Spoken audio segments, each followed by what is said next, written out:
If you open this door, be ready to change everything, someone whispered. But I was alone in my apartment, or at least I thought I was.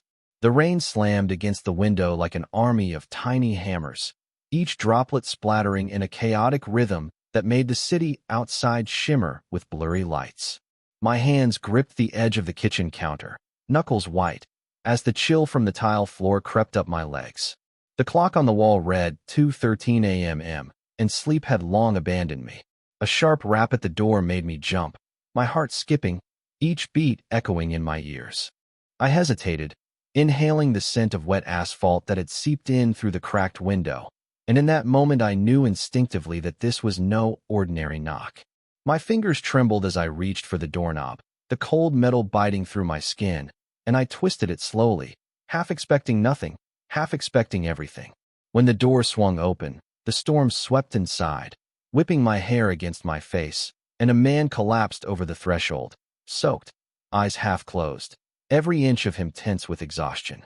I caught him instinctively, arms wrapping around his chest to prevent him from hitting the floor, and immediately noticed the sharp lines of his jaw, the angle of his shoulders beneath the drenched suit, and the faint glimmer of a silver tattoo peeking from under his sleeve.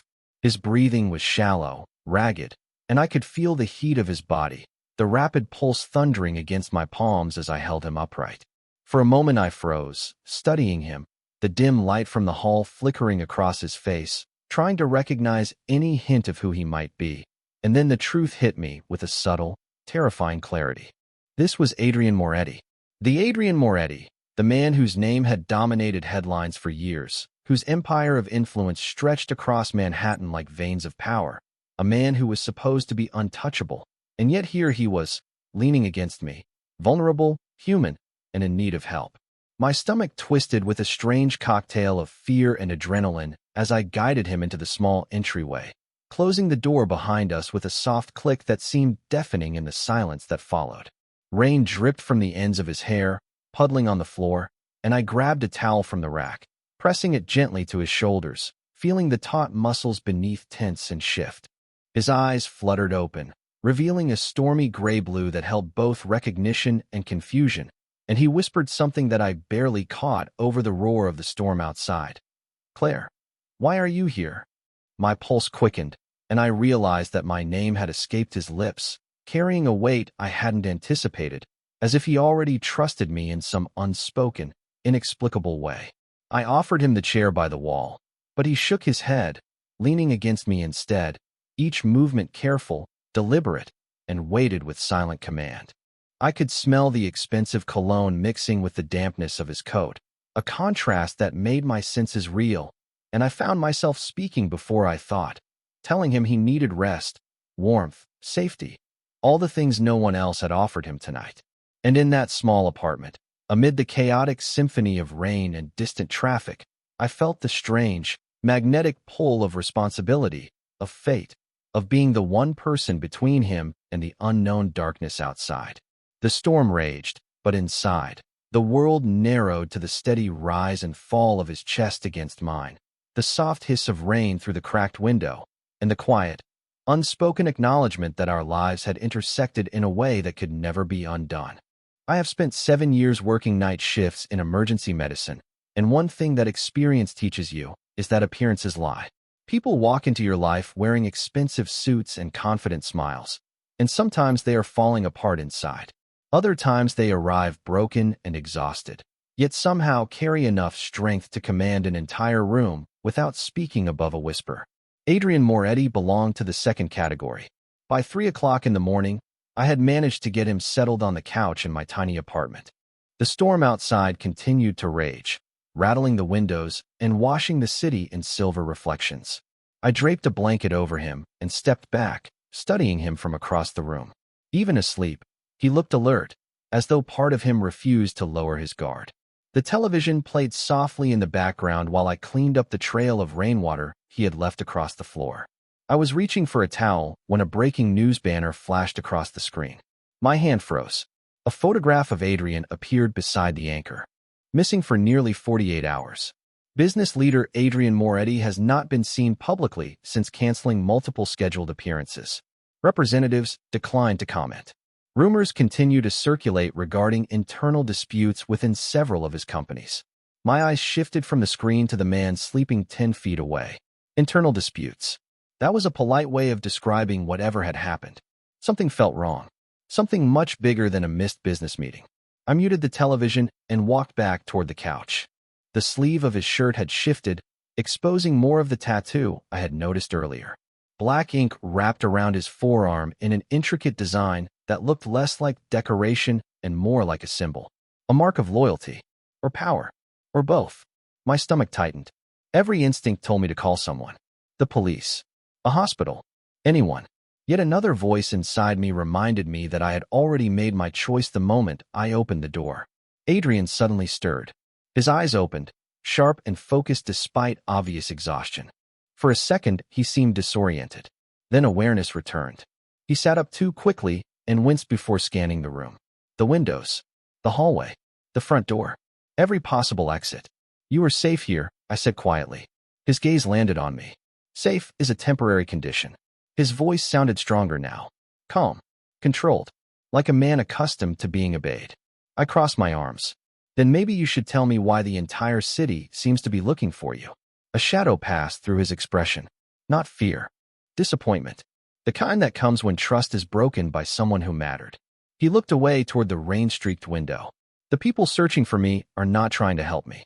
The room fell silent. I could hear the refrigerator humming in the kitchen and distant thunder rolling across Manhattan. Then Adrian spoke again. "The only people who knew where I was supposed to be were members of my inner circle. Someone gave that information away." I stared at him. "You were betrayed." His jaw tightened slightly. "Yes." The word landed heavily between us. Not dramatic. Not angry. Just true. Then his eyes met mine again. "And if they discover I am here, Claire, they will come looking for you too."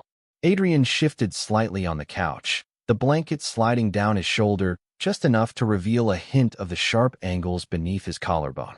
I handed him a glass of water, my hands still trembling slightly from the adrenaline that had yet to fully subside.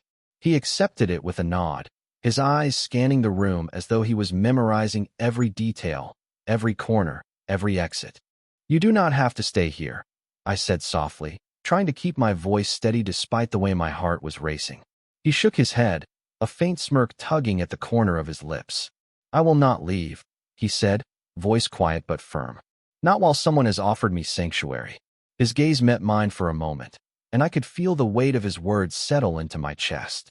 Outside, the rain continued to hammer against the windows, and the distant sound of tires splashing through puddles reminded me of the city that was still alive beyond these walls. I set the glass down on the small coffee table and moved to the kitchen, preparing a towel and a small first aid kit I kept for emergencies at the apartment. Adrian watched me, silent, his eyes tracking every movement. Yet there was no tension this time, only a careful attentiveness that suggested he was weighing every choice. "It is dangerous for you to be here," I said, trying to mask the concern in my voice. He let out a short, controlled breath, one that seemed to carry years of restraint and authority. "You have already risked too much. I will not let that go unnoticed." The words were simple, but the weight behind them was unmistakable. I knelt by the couch to check the cuts on his arm, careful not to touch too roughly. The fabric of his sleeve was damp and clung to his skin, evidence of the storm and the earlier chaos, but nothing that suggested a long-term threat. He flinched slightly when my fingers brushed against the skin, and I noticed the tension in his jaw, the way his knuckles whitened against the couch cushion. "Claire," he said, voice low and measured, "do not mistake my acknowledgement for vulnerability. I am cautious, but I am grateful. That is all." I nodded, keeping my hands busy as I wrapped a damp cloth around a small abrasion near his wrist. The apartment smelled faintly of rain and soap, a strange contrast to the storm raging outside and the sense of danger lingering in the air. Minutes passed with only the sound of rain and the soft rustle of fabric as I tended to him. Then Adrian spoke again, a hint of curiosity threading through his tone. "How long have you been alone in this city?" I hesitated, choosing my words carefully.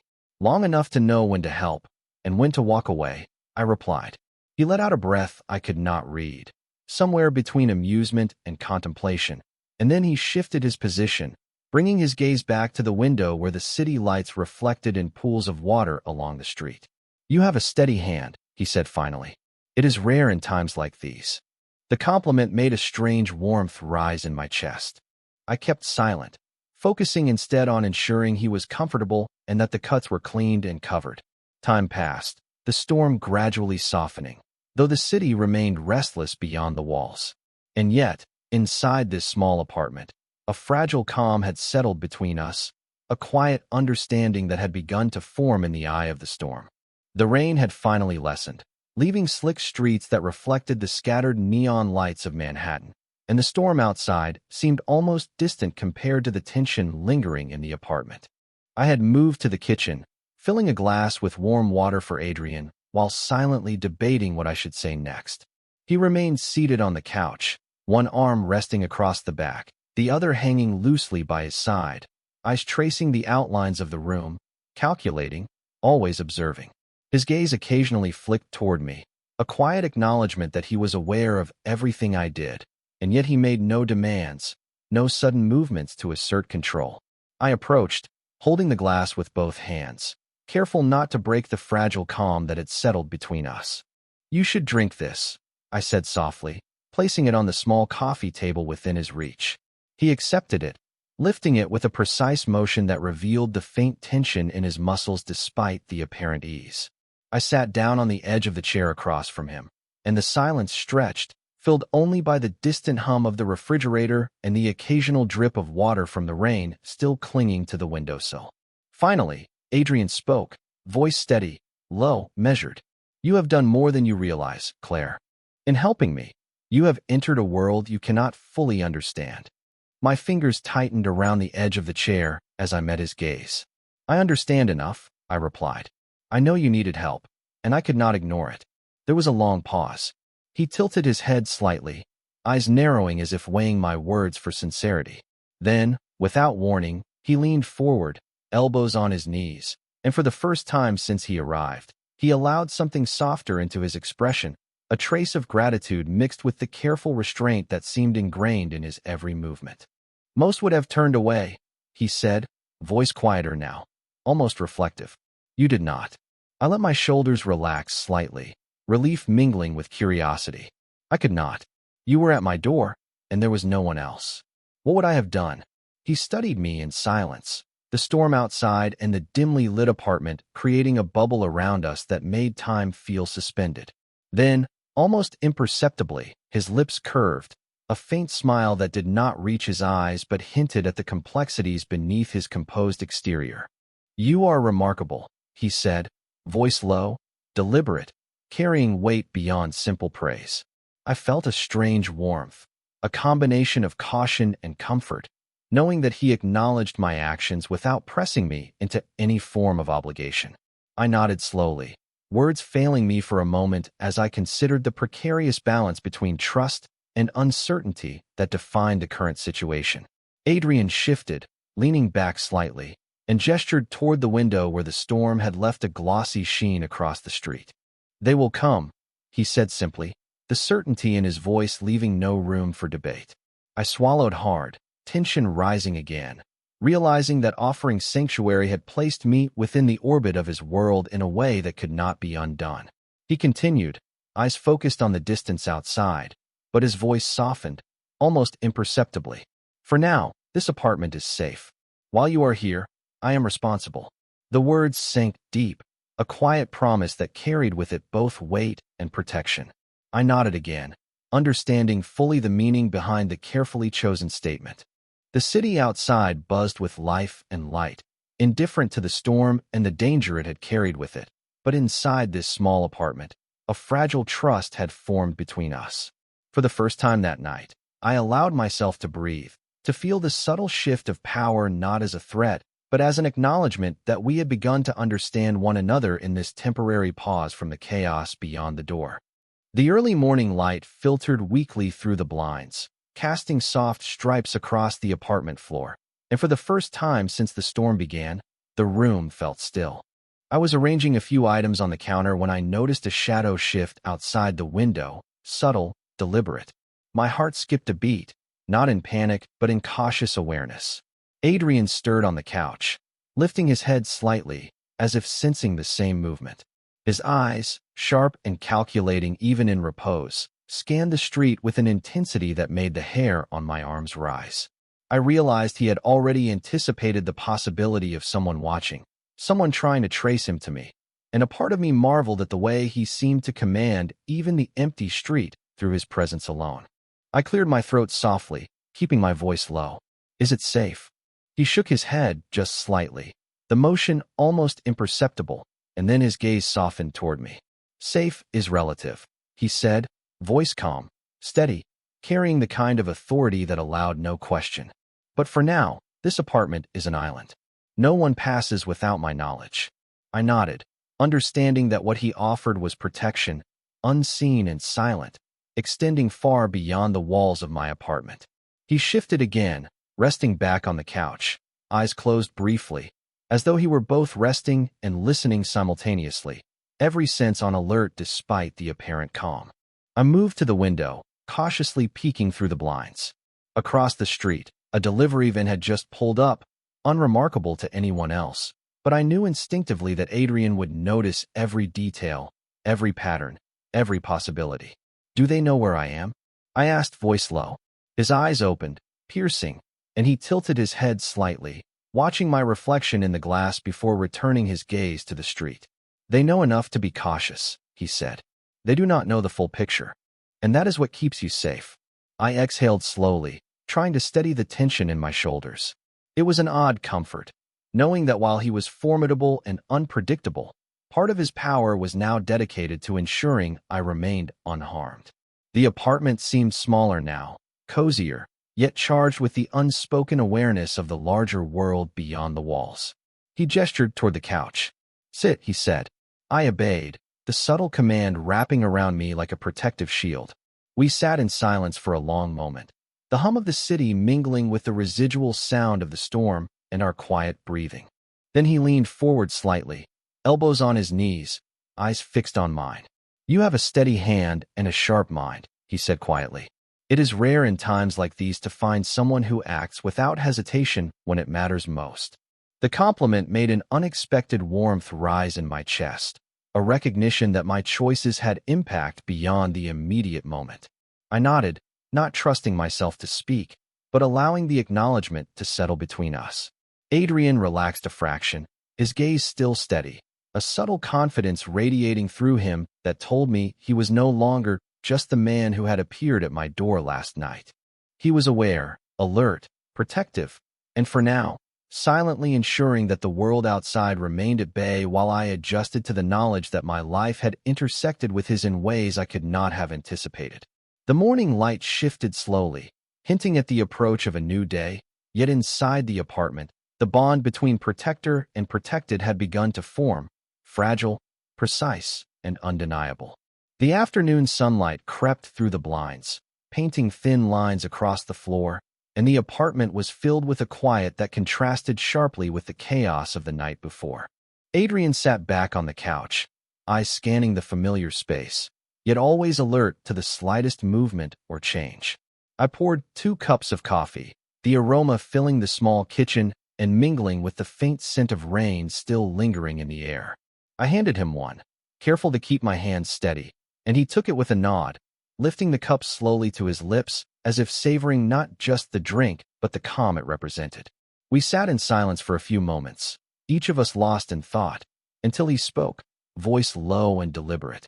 "Tell me about yourself," he said. The question caught me off guard, not because of curiosity, but because it was so rare for someone like him to ask, to actually seek to understand rather than command or instruct. I hesitated, weighing how much to reveal, then decided that in this moment, the truth mattered more than caution. "I have worked nights for years," I began, keeping my voice steady despite the lingering adrenaline. "Emergency rooms, clinics, anything that keeps me helping people who cannot afford care. It is exhausting, but it feels necessary." He listened without interruption, his gaze steady, observing not just my words but the way I spoke them, the pauses, the breath, the subtle inflections that revealed more than the sentences themselves. "And family?" he asked after a moment. The question was soft, almost intimate, and I allowed myself a small sigh. Lost them when I was young. I manage on my own. Friends, work, routine. That is my world.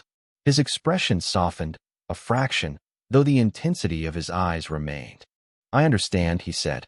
Responsibility is heavy, yet it shapes us. I nodded, feeling a strange resonance in his words, a connection forming not through shared experiences, but through the weight of choices and consequences. Outside, the city moved with its usual rhythm, unaware of the quiet bond developing in a modest apartment in Manhattan. He took a slow sip of coffee, setting the cup down gently, and leaned forward slightly, elbows resting on his knees. I have been through much, he began, voice controlled but with a hint of vulnerability. Loss, betrayal, choices that cost more than I anticipated. It is rare to find someone who acts without hesitation when it matters most. I met his gaze, feeling the depth of his statement settle over me. There was no boast, no threat, only a truth that spoke of experience, survival, and recognition. I realized that in that moment, a bridge had formed between us, fragile yet undeniable, connecting our worlds through trust and silent understanding. He shifted back, eyes drifting briefly to the window before returning to mine. For the first time in many years, he said, I feel that perhaps there is someone who sees me not as the empire or the name, but as the man who needs to make it through another day. I swallowed, the weight of his words mingling with my own awareness that my presence, my choices, had placed me in a position that mattered more than I could have anticipated. The room was still, the coffee warm, and for a brief span, the storm of the world outside seemed to fade, leaving only the quiet connection of two people on the cusp of understanding one another in the eye of a city that would soon demand everything from them. The afternoon air in the apartment had grown heavier, carrying the faint scent of damp concrete and the city beyond the window, and I felt an uneasy awareness settle over me. Adrian sat rigid on the couch, his gaze fixed on a point outside the window where the streets shimmered with reflections of passing cars. My fingers traced the rim of my coffee cup as I watched him, noting the tension in his shoulders and the subtle way his jaw clenched. The doorbell rang, a sound that normally would have been unremarkable, but in that moment it struck through the apartment like a sudden pulse of alarm. Adrian reacted instantly, eyes narrowing, scanning the room, every muscle coiled in silent preparation. Do not answer, he said calmly, voice low but carrying a weight that made me obey without hesitation. My pulse quickened as I peered through the peephole. Outside, two men lingered in the narrow hallway, their posture measured, their attention focused on the apartment as if studying it for some purpose. I stepped back, heart pounding, aware that these were not ordinary visitors. Adrian moved behind me, placing a firm hand on my shoulder, grounding me with a presence that radiated control and protection. They are here for information, he said, tone clipped, eyes locked on the men outside. I swallowed hard, realizing that my involvement had drawn attention that could have consequences far beyond anything I had imagined. The men moved slightly, and my stomach tightened, a quiet premonition of the unfolding danger. Adrian reached into his coat pocket and pulled out a small, sleek device, tapping it with precision. They will not force their way in, he said, confidence steady, but I sensed the careful calculations behind every word. I watched as he moved silently, adjusting the curtains to obscure the view from the street, his motions deliberate, controlled, and protective. The men outside waited, seemingly patient, but the tension in the hall was tangible. I felt a flicker of fear, a sharp awareness that my world had intersected with his in ways that required vigilance. Adrian returned to the couch, eyes never leaving the street, and gestured for me to sit. I obeyed, the sense of gravity pressing against me. They believe you know more than you do, he said quietly, and that makes you valuable. I nodded, my throat dry, understanding that every action I had taken, every choice to help, had consequences that extended far beyond the apartment walls. The doorbell rang again, more insistent this time, and I flinched slightly. Adrian's hand on my shoulder was steady, grounding me, reminding me that I was not alone in this. Stay calm, he said. Do not engage. Let me handle them. I watched as he stood, moving toward the door with the ease and precision of someone accustomed to navigating threats without panic. His figure was composed, yet every step carried weight, authority, and a quiet warning that the apartment was under his protection. I felt a strange mix of relief and awe, realizing that in that moment, he was fully present, fully aware, and fully dedicated to ensuring I remained safe, even as the world outside tested our fragile sanctuary. The hallway eventually fell silent, but the tension remained long after the footsteps disappeared. I stood beside the window, watching the street below, unable to shake the feeling that something had shifted. Adrian remained calm, almost unnaturally calm, as though he had expected every moment of it.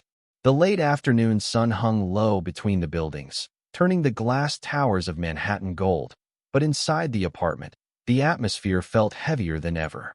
My phone suddenly vibrated on the kitchen counter. The sound made me jump.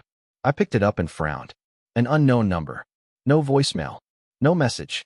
Just a missed call. Then another. And another. 3 calls in less than 60 seconds. Adrian's expression darkened slightly. He extended his hand. I gave him the phone.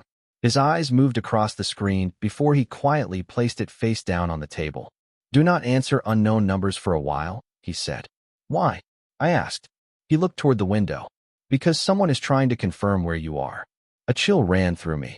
Until that moment, the danger had felt distant. The men outside, the strange calls, the uncertainty. But hearing it spoken aloud made everything feel real. Adrian stood and crossed the apartment. The stiffness from the previous night was gone. The exhaustion had faded. The man who had collapsed at my door seemed to have disappeared. In his place stood someone composed, focused, and entirely in control. His phone rang. He answered immediately. "Report." His voice was calm, professional. I could hear another voice speaking rapidly through the speaker, though I could not make out the words. Adrian listened in silence. Then his eyes narrowed slightly. Understood. He ended the call. The room suddenly felt smaller. "What happened?" I asked. He looked directly at me. "The person responsible for betraying me has begun moving assets." I blinked. "Assets?" A faint smile touched his lips. "People. Businesses. Information. They believe I am still isolated." His expression hardened. "That assumption will not last much longer." There was something different in his eyes now. Not anger. Not fear. Certainty. The certainty of someone reclaiming control over a situation that had briefly slipped from his grasp. He walked toward the window and looked across the street. A black sedan pulled to the curb. Moments later, 2 men stepped out. Unlike the visitors earlier, these men did not approach the building. They simply stood near the vehicle and looked upward. Adrian nodded once. "My people," he said. I stared at him. "You found them." He glanced toward me. "They found me." The statement carried quiet confidence. Not arrogance. Trust. The kind built over years. For the first time since he arrived, I realized he was no longer hiding. The balance had shifted. Whatever uncertainty existed before was disappearing. Adrian picked up his jacket from the chair and slipped it on. The simple action somehow transformed the room. He looked taller, stronger, more imposing. The vulnerable man from the storm felt like a distant memory. "You are leaving?" I asked. His gaze softened slightly. "For a few hours." My chest tightened unexpectedly. He noticed. Of course he noticed. Adrian always noticed everything. "Claire," he said quietly, stepping closer. "The reason they are interested in you is because they believe you matter to me." I swallowed hard. "Do I?" For a brief moment, neither of us spoke. The city noise drifted through the glass. A siren somewhere downtown. A horn in traffic. Life continuing beyond our strange little world. Then Adrian answered. "You opened a door when everyone else would have closed it." His voice was low, steady. People do not forget that. He turned toward the entrance and reached for the handle. Then he paused. Without looking back, he said 4 words that sent a shiver through me. "Everything changes after today." Evening settled over Manhattan, the sky painted with soft streaks of orange and lavender, and the city hummed quietly beneath the fading light. I stood by the window, letting the breeze slip through the slightly open pane, carrying the distant scent of coffee and asphalt, while Adrian leaned casually against the doorframe, his presence a calm anchor in the room. We watched the city together, not speaking, the silence filled with an unspoken understanding that had grown stronger over the past day. Finally, he moved closer, footsteps silent against the hardwood floor, and placed a hand lightly on my shoulder, a gesture both protective and familiar. It is rare, he said, voice low and measured, to find someone whose courage is matched by their kindness. I turned to look at him, noting the way the evening light softened the sharp lines of his face, revealing not the empire he commanded, but the man who had trusted me enough to accept help when he needed it most. You did not owe me anything, I said quietly, my gaze steady. He smiled faintly, a small, genuine curve of his lips. Perhaps not, he admitted, but the fact that you acted without hesitation means more than words can convey. I felt a warmth spread through my chest, a sense of calm that had been absent for so long. Outside, the sounds of the city continued, the distant horn of a taxi, the murmur of pedestrians returning home, but inside, time felt suspended. He gestured toward the couch. Sit, he said, and I did, the comfort of familiarity settling over me as he took a seat beside me. We watched the city lights reflect off the wet streets in silence, sharing the quiet moments that had become rare in both our lives. Then, almost imperceptibly, he shifted, turning slightly toward me, eyes soft but unwavering. You have changed the course of events tonight, he said. Not by force, not by strategy, but simply by being who you are. I swallowed, feeling the weight of his words, the depth of their meaning. And what now? I asked. His gaze drifted to the horizon, then returned to meet mine. Now, he said, we move forward. Not as strangers or as rescuer and rescued, but as two people who have discovered trust in the midst of chaos. I nodded, realizing that for the first time since this ordeal began, there was no fear pressing against my chest, only a sense of quiet possibility. We lingered together as the last rays of sunlight faded, the room bathed in a soft, golden glow. The apartment no longer felt small or vulnerable. It felt safe, protected by the presence of someone who understood the value of what had transpired. Adrian's hand brushed lightly against mine, a subtle reassurance that he was not just a figure of power, but someone capable of gentleness and care. I allowed myself a small smile, letting the tension of the previous hours dissolve. Outside, Manhattan carried on with its relentless pace, but inside, we found a rare moment of serenity. The storm had passed, both literally and metaphorically, and in the calm that followed, I knew that whatever challenges awaited, we would face them together, grounded by trust, mutual respect, and the quiet understanding that some connections, once formed, could never be broken.